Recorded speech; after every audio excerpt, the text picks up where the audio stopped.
The profound and wondrous Dharma is rarely encountered, even in 100 million kalpas.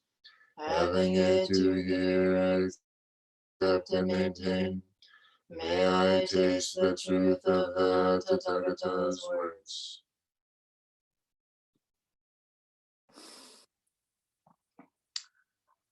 Good morning. Can you hear me? The title of my talk today is All You Need is Love. Remember, all you need is love. La, la, la, la. Because I think that right now we are in a state of fear, and fear is the opposite of love. The COVID-19 situation is bringing this fear of uncertainty, the fear of the future, the fear of the welfare for people who are close to us. And we can use this situation to practice our path, which is the Bodhisattva path, which is practicing love. And we have to remind ourselves that all sentient beings want to be happy. And happiness means different things to different people, but it often involved either being loved or to love, or both at the same time. Now, being loved, we can't do much about it, but love, we can do something. And as you know, there are several kinds of love. There's romantic love, which is wonderful, and parental, filial love. The kind of love that we want to discuss now is the altruistic love for others, or compassion.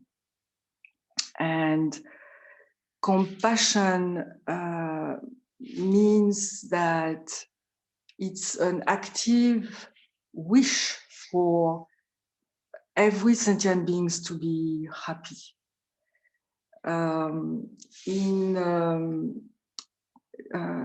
In Pali and Sanskrit, it's called karuna.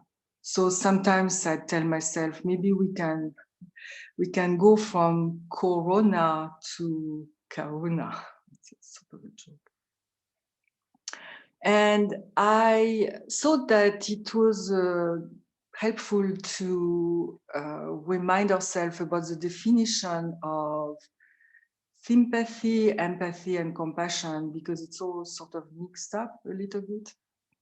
So empathy is when we resonate with the pain of someone else, the anxieties, the discouragement, the distress, anything that someone else might feel. Now, we also have to realize that empathy doesn't mean that we care about the other person.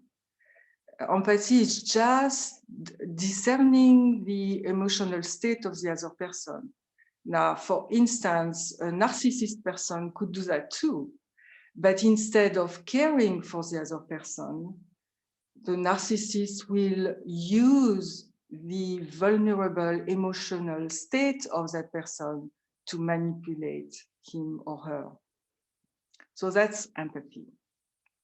Sympathy is the feeling that someone else is upset, and we certainly want this person to not be upset any longer, but it's not very precise, I would say. And then we have compassion. So we need empathy and sympathy to practice compassion. And the difference, and we will discuss that even more a little bit later, is that compassion is active. It's an active decision, an active attitude to wish for the other sentient beings to be happy, and also to use our practice, our understanding to find a way to relieve suffering as much as we can. So it's not only just a wish, it's also whatever we can do. It also involves self-compassion, which we sometimes forget a little bit. I think that in Tibetan, the word compassion involved compassion to other or to ourselves, it's the same thing. But self-compassion means that we would treat ourselves the way we would treat our best friend. Another way, perhaps, to describe compassion, maybe that we can resonate with from a Buddhist teacher, is compassion is a melting of the heart at the thought of another suffering. Now, there is a difference between empathy and compassion, as we already saw, it can be directed or used in a different way. But it's also, I think, interesting to note that if we practice just empathy, so we resonate with the suffering of other people day in, day out, it's exhausting, because what we experience, it's very painful to place ourselves in the shoe of someone else. But we just experience negative emotion on and on. And Mathieu Ricard, who you probably heard about him, is a French Tibetan monk, but also a scientist. He wrote his dissertation on cellular genetics. And he was probably one of the first person whose brain was studied by many researchers. And in 2007 or something, he was working in a lab with a scientist, and they were trying to study what empathy, which brain region empathy activates. And so he was connected to an MRI machine, a functional MRI. And the protocol was to to practice empathy. So he would imagine a person in suffering, and then that will alternate with period of not doing anything in particular or meditation.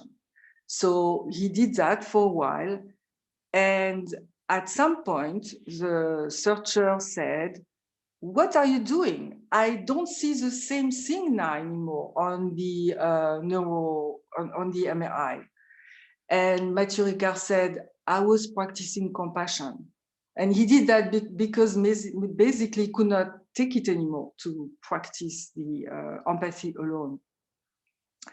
So what neuroscience shows is that empathy activates the part of the brain, the neural pathway of the brain, which are activated when we ourselves feel pain.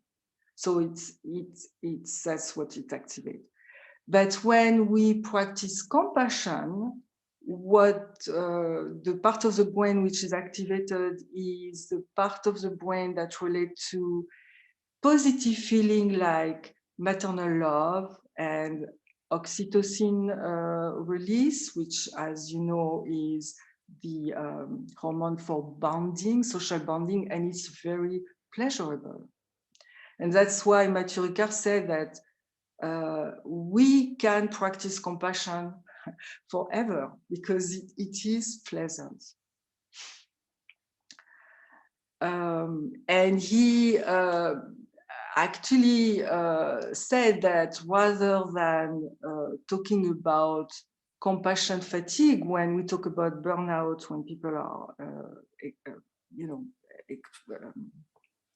empathizing too much with people. It's more, again, empathy fatigue, because empathy is just connected with these negative emotions.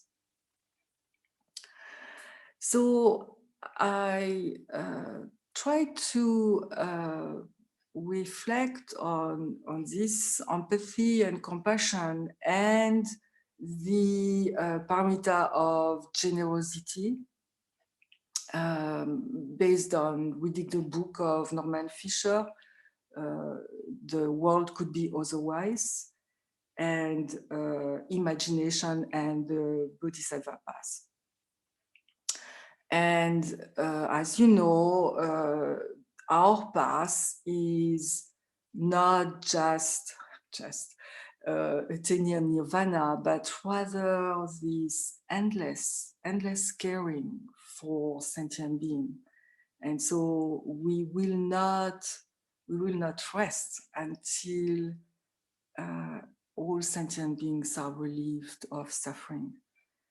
So throughout time and space, so that's our path.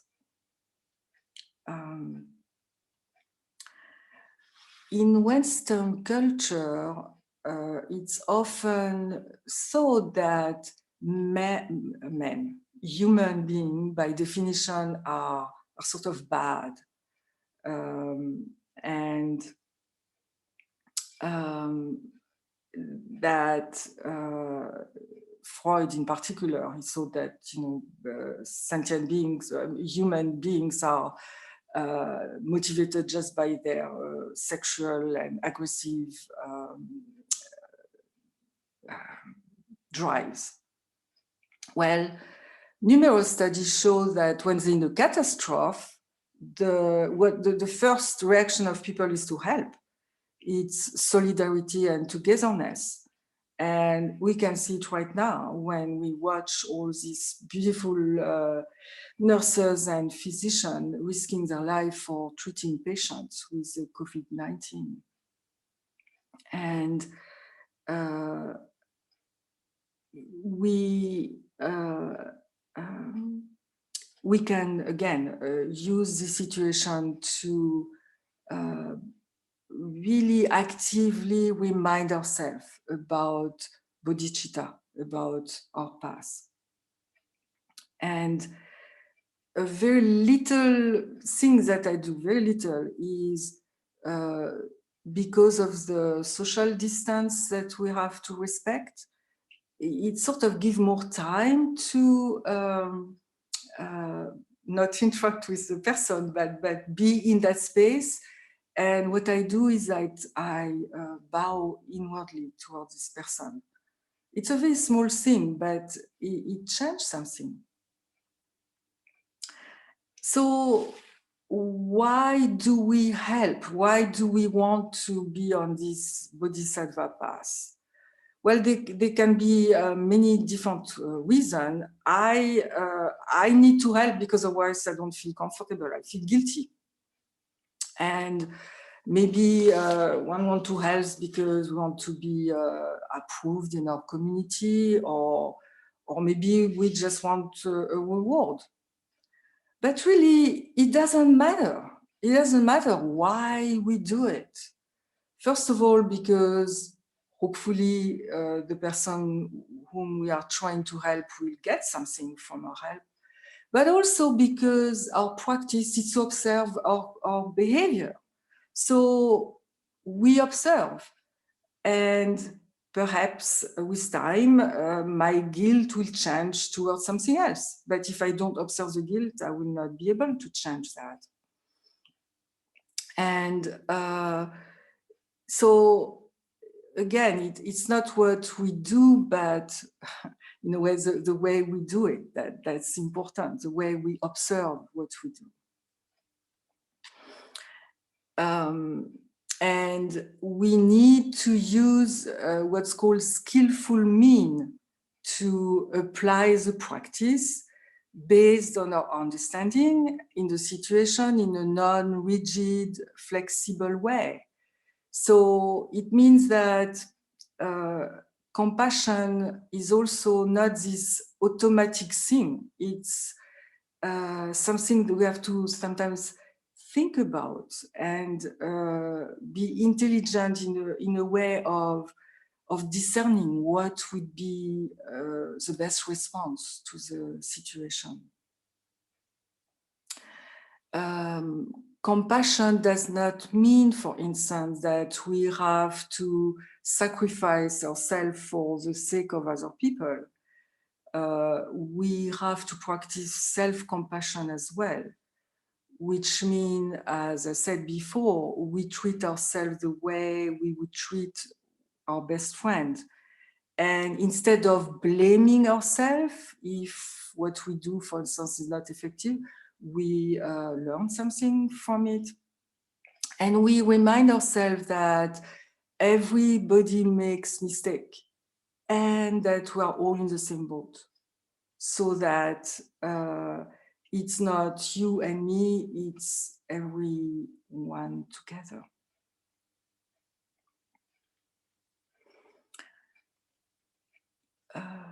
So the paramita of generosity involves giving. But what does giving means? So traditionally, lay people would give food to monks, for instance. Nowadays, we can give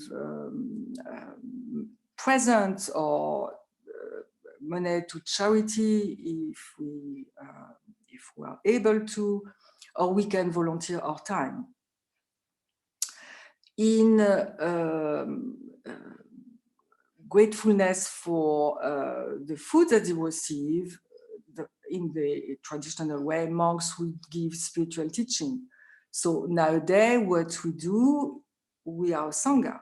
So we share our teaching together. And that's an immense gift. And then traditionally, there's a gift of fearlessness. And that's beautiful.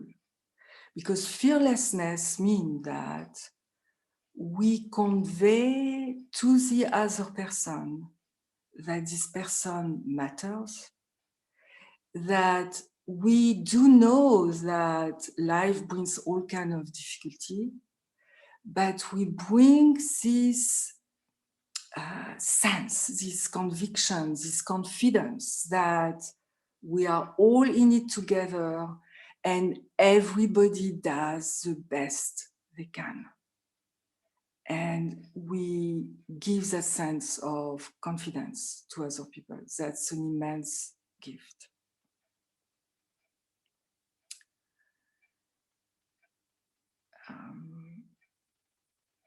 And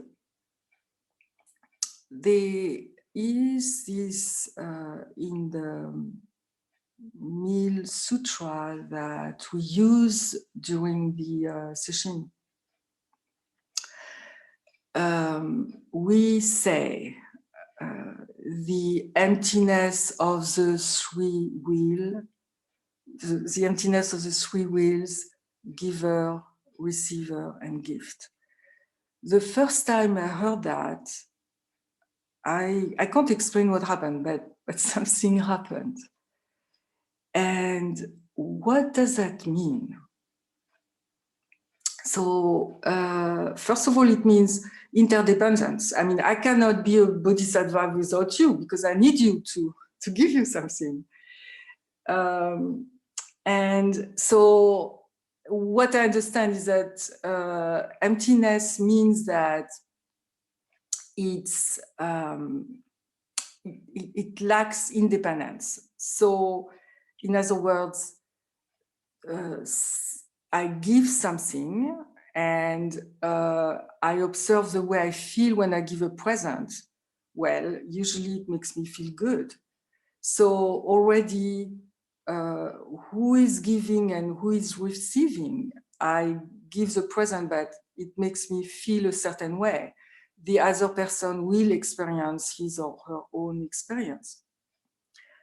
if I help someone, usually it makes me feel energized. And studies have shown that compassion is actually good for your health. It improves your immune system. And there's another gift which is worthwhile, which is that traditionally Buddhists say that the more you practice generosity, the better you will look in your next life. So that's a good reason.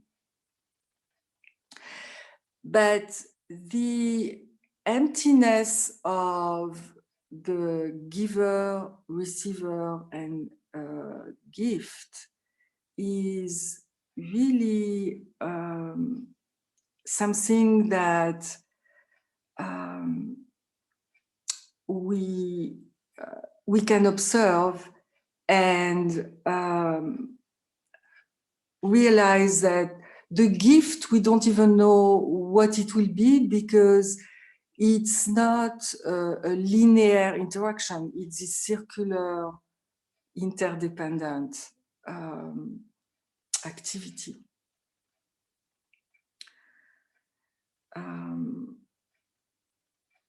So Dogen say, you practice generosity by not grabbing or wanting, being happy to receive what is given.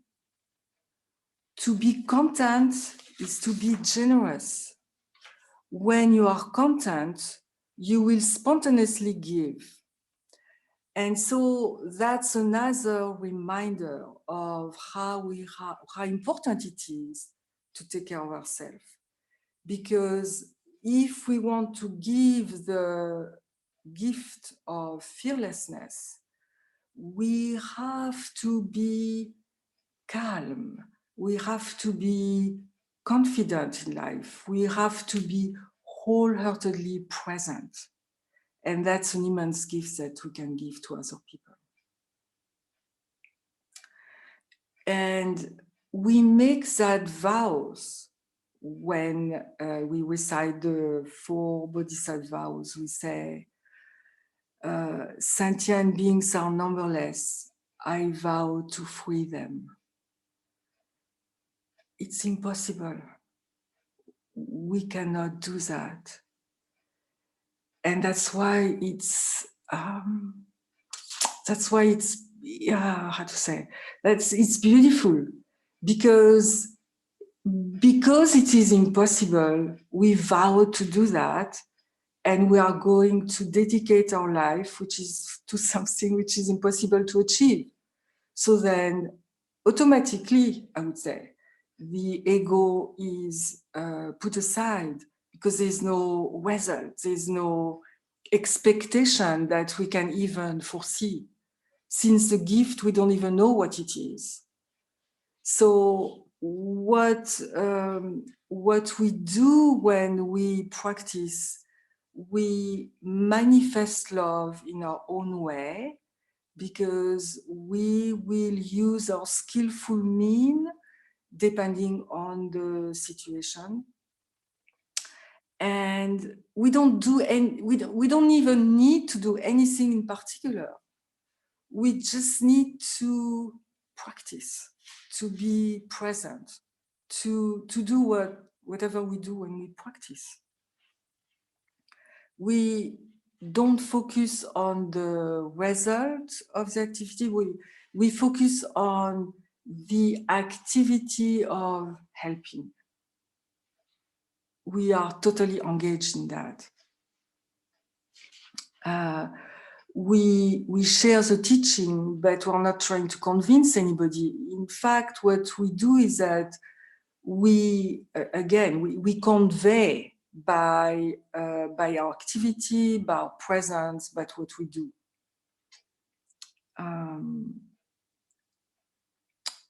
And sometimes just listening completely, wholeheartedly to someone is enough.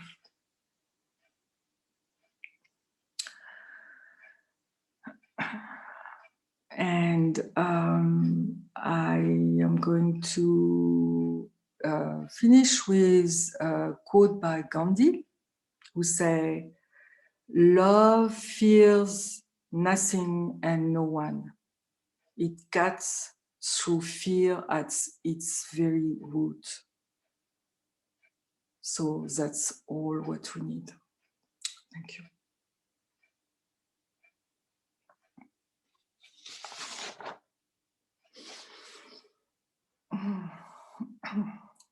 Thank you, Edmee. So are you up for some question and answer? Well, if people have questions, sure. So to remind people, you can unmute yourself with the little microphone in the corner, or you can just hold your, if you're on a computer, you can hold the space bar down while you're talking.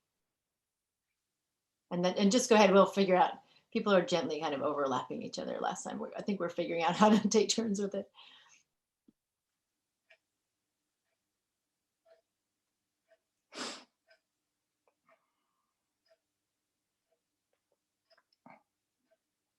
Can you hear me? Yes.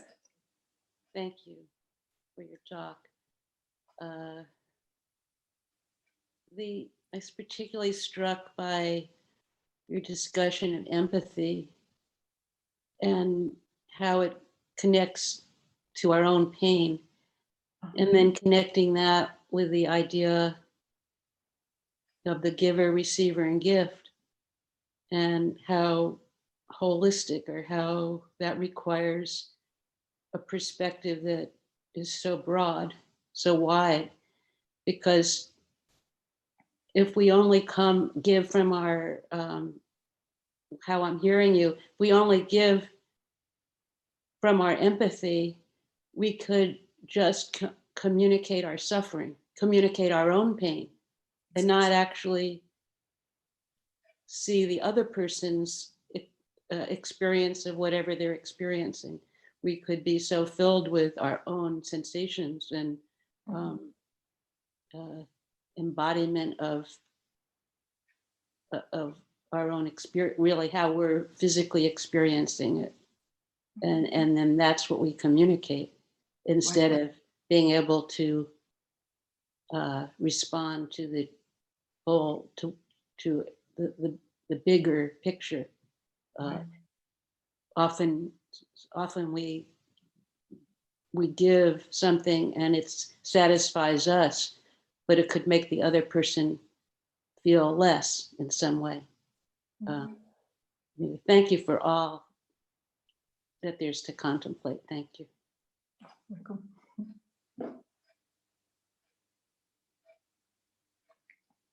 Can you hear me? Yeah, but I can't see you. Let's see. I'm up at the top. I'm at the top. It doesn't matter. Okay, my question. Excuse me, who This is Holly. Huh? This is Holly. Edmee, if you go on speaker view, then whoever's talking, you'll see. See if you hit that little grid in the corner.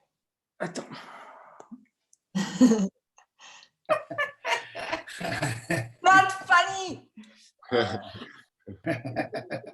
Did we all know Liz's voice? Was that it? Well, I think she was in the few that were at the top for Edmee. Or she? I'm not sure. I don't know. How about it doesn't matter? Okay. So Yeah. tell me. It's Holly. Yeah. Okay.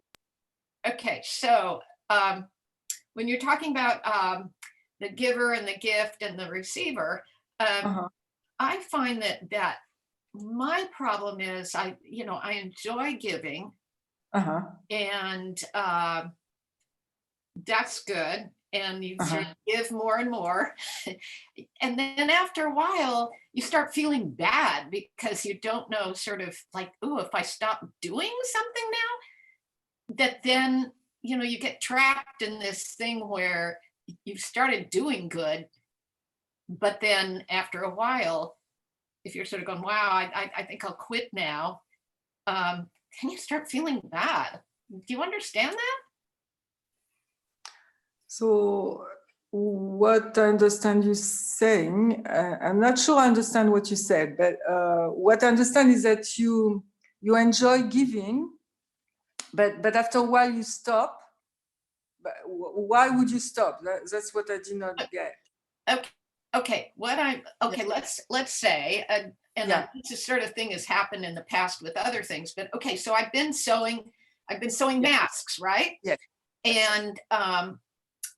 And that's all good and everything, but I've sewed a whole bunch load of masks, and that's made me feel really good. Uh-huh. But it's like, if I quit making the masks, then I'm going to start feeling guilty that I didn't make enough masks. Well, you see, that's where perhaps self-compassion might help. You know, we because, you know, you can't do masks forever. I mean, it's impossible too. And pandemic's going to be over, right? Yes, hopefully. And you find something else to do. You don't need to do the same thing over and over again. And, you know, to me, that's what is so inspiring, I would say, is that we are invited to change. You know, you find a response to a situation, but you're always stuck in there. No, you just evolved with it.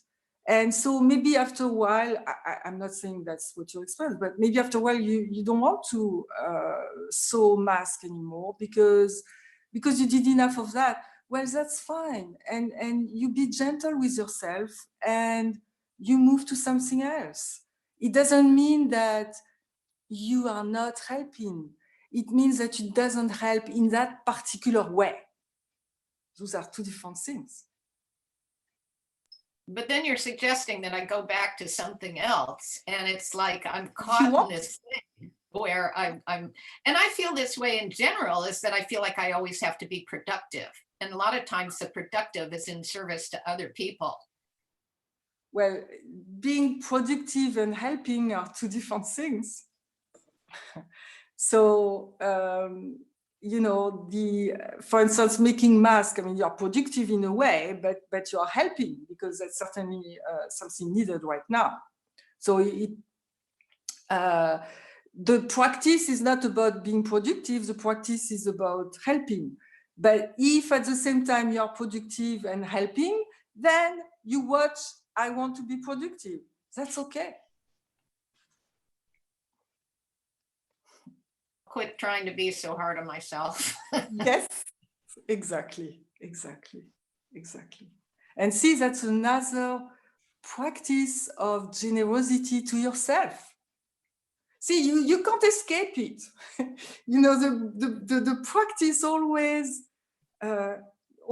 help because it invites us to refine our way, our understanding. So yes, so you practice being gentle with yourself, yes, and that's generosity too. Absolutely. I'll try to remember that. Please. It's a hard one because, you know, I have to remind myself constantly, but yes, we can do that. Yeah. Thank you. It's a great question. It's a great question. So Edmee, Yes. Thank you so much for your talk. I really appreciate it. It was gave me a number of ideas, actually. I do have a question about self-compassion and accessing it, and also compassion for others. Like I've experienced when I'm in a difficult spot emotionally, like feeling maybe hopeless or depressed, or you know, when you're at a very low spot, it seems like. Excuse me, this is Vicky. It's Vicky, right? I hear your voice. Yeah. And I recognize. How can I change the gallery thing? Sorry. Is it possible? I think it's on the right. It's on the right hand side, this upper part. Yeah. Like I see more. Speaker view. You want speaker view. Yeah. And you can access it on the right hand portion of your No, I screen have, up above. you know, it's not, it's, oh, What did I do now? Oh, you're on an iPad. Yeah, my iPad. Maybe I can't do it. Okay, it's okay. Let's not waste time. So on an it's Wiki. iPad, Okay, on an I iPod, imagine it's- Wiki. It's okay. I'm sorry. Oh, so anyway, I guess my question is, it Yes. seems like when you're in such a low spot, when you need the most self-compassion, it seems like it's inaccessible. And from my experience, I only can think of it like, it's almost like a thought, but does not, it's almost like, oh gosh, I can't access this. Like when I'm in it seems like when I need it most, it's not something that I can access right there and then when I'm feeling the worst. It's like, how can I access it when it's not accessible? It's like I don't have the steps when I'm in such a low mood. I have to wait. Or it seems like, yeah, it seems inaccessible then. Well, one of the way psychologists who are using self-compassion describe it is, it's very simple. And imagine that when you are in that very difficult state, what would you say to one of your best friends? You see, and if you do that, you probably will automatically feel a difference between if it was your best friend compared to you. Don't you think? And yeah. Yes, and I know about that. So I did try it, and I'm able to say it, but my feelings are stuck. It's almost what happens. It becomes like a thinking thing, and the thinking thing does not lift any emotions. But then, it's almost like it just takes time. It's almost like it just takes time for that to gradually lift. And I don't know, maybe that's just how it is, that when you're in such a state, maybe you just are stuck. Maybe instead of calling it stuck, how would you call it differently, which as Holly said would be being gentle with yourself? How could you describe that? Maybe not stuck is very negative or derogatory, I would say. And maybe you can find a different way to describe it so that you can look at it in a different way, because stuck means it's like it seems to me like closing the door, and perhaps if you say, oh, it's very difficult for me right now, I don't know, something like that, then also you make it moment to moment. Stuck sounds to me extremely definite, forever. It gives me this impression. And perhaps if you can find a way to describe it which is not as black and white, maybe that could help a little bit. Okay. Thank you. You're welcome. Thank you. Thank you.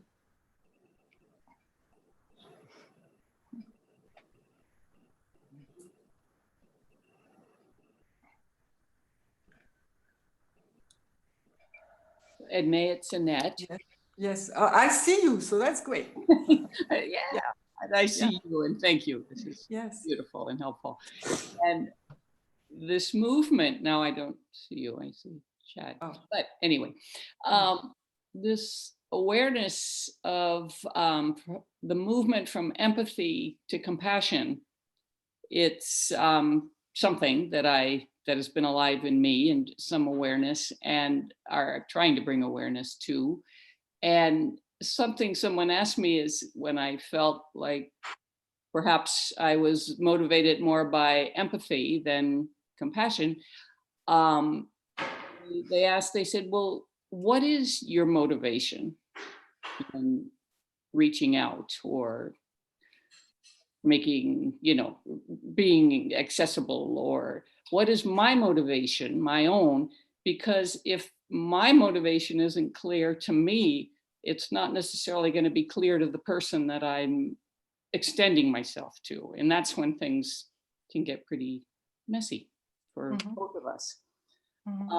So that question, I don't anyway, it was a helpful question. I don't know that I've settled on any answers, but can you help with that? How do I open up that question? What is my motivation? But that's the whole beauty of it, is that the way I'm understanding is that it's as if we have to define or manifest compassion depending on the situation. And to me, motivation is I vow to free all sentient beings, so it's impossible. You know, I think to me the main difference is between trying to fix something compared to I can't fix it. Something like that. Okay. And when I can fix something and somebody feels better, of course makes me feel better. But when I can't fix it, I can just be present or whatever. And motivation. You know, again, I think and why should we question our motivation? It's not a matter of questioning. I think it's a matter of observing so that it's not in the way. As I say, I mean, even if we help because we want to be loved or we want a reward, as long as we know that we're doing, it's okay. I mean, we're not perfect. So, or maybe I did not understand your question. No, I think you're doing fine. It's, yeah, how to tease open just staying in a state of inquiry. Yes. And also not taking on a responsibility as to a result. Yes. Which is. And so, exactly. And so being totally in the activity of helping. And that really, that makes a real difference for the other person and for us. Great, thank you. This has been lovely. Thank you. It's a good question. Edmee, yes. This is Chad. Okay. I don't have any video today, I'm sorry, but That's thank fine. you for your talk. Right. I wanted to offer something to the idea that Vicky was talking about when it comes to, and you said finding a different way to talk about than being stuck. Right. That's been useful for me, which is referring back to a Dharma talk that Corin made some time ago, the word barrier. Barrier. Okay, yes. Yeah. I didn't quite understand the word barrier. What about barrier? Well, I think a barrier, it was a comment in a koan that he had discussed, and the Zen master had simply written barrier in the margin of the koan. And to me, barrier is an obstacle, which by its nature, perhaps could be overcome. At the very least, one is not really stuck there, but waiting in front of it and contemplating and considering. Right. Well, yeah, I mean, or you can open it, or, I mean, yes.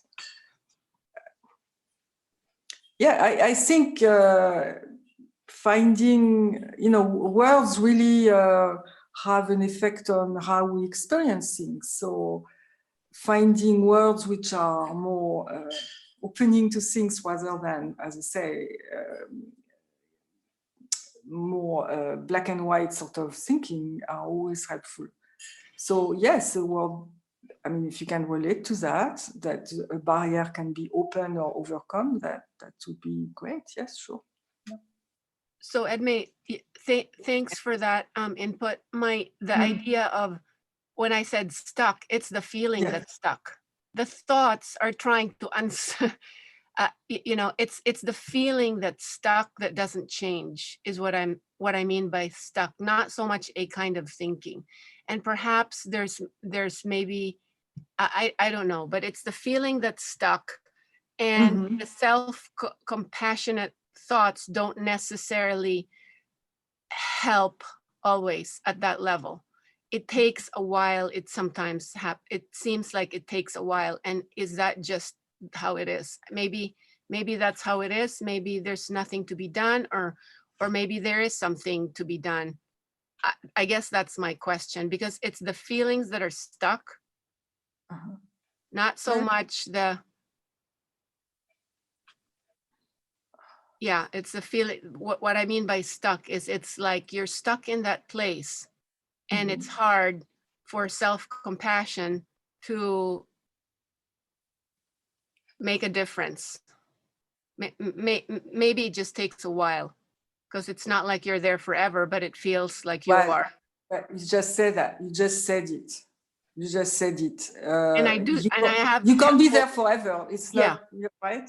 Right. So that's the thing. It's always the same. It's very simple. Like yes, it's like that for now. Like that for now.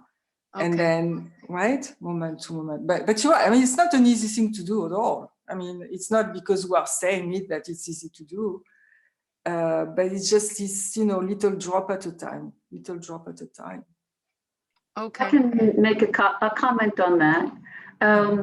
When I feel stuck that way, Vicki, there's nothing else in the horizon, right? That's the whole world is I feel awful. So there isn't really room for much else. And the one thing I can find at some point is to feel badly for myself. We think it's not right to feel badly for ourselves. We call it self-pity. Actually, we feel badly for ourselves. I feel sad, and I sometimes will then cry a little bit because this one is hurting. And that's the first, it's an acknowledgement that feeling stuck feels terrible. And that then begins to be the unsticking, because the stuck is we are caught behind a dam. And that a sense of feeling sad or sorry for ourselves, or however we put it, can loosen that, because it's a valid feeling for a valid emotional state. And then there may be others. That's my secret. That is actually really helpful. I am really gonna, that resonates with me as kind of like the only thing I can do, actually. Right. And I think that's exactly what probably I did. Like, okay, I'm really not able to access anything else, and I'm just here. And let's just hope it's gonna clear up, even though it doesn't feel like it is. Like, I don't know where to go. So that helps. Thank you. Thank you, Edmee. Really, thank you. Thank you, Jisho. Thank you, Edmee. This is Brian. Yes. What comes to mind is our simple practice of Zazen as a way of charging our batteries when we're either feeling overcommitted to something we think we need to do forever, or we're feeling in a bad state that feels like it's going to go on forever. I think that's where our practice of sitting, just finding out where we are and feeling, physically, where we are is very helpful. And then, like you say, it can't last forever. And that's sort of a natural way of finding that that's true. Yes. So it's been a very good discussion about empathy and compassion. That's very helpful to me, because sometimes I feel like I make this commitment, and at some point it starts to feel uncomfortable that I need to move away from that or whatever. And I find sitting, does help to settle things and filter out what is important at the moment. Right. Yes, yes, absolutely. It's because yes, our practice always brings us to moment, and that's so useful. Absolutely, yeah.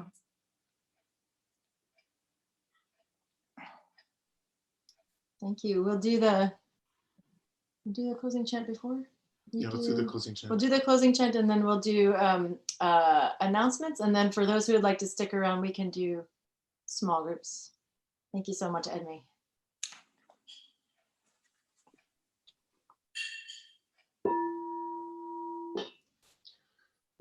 For great Bodhisattva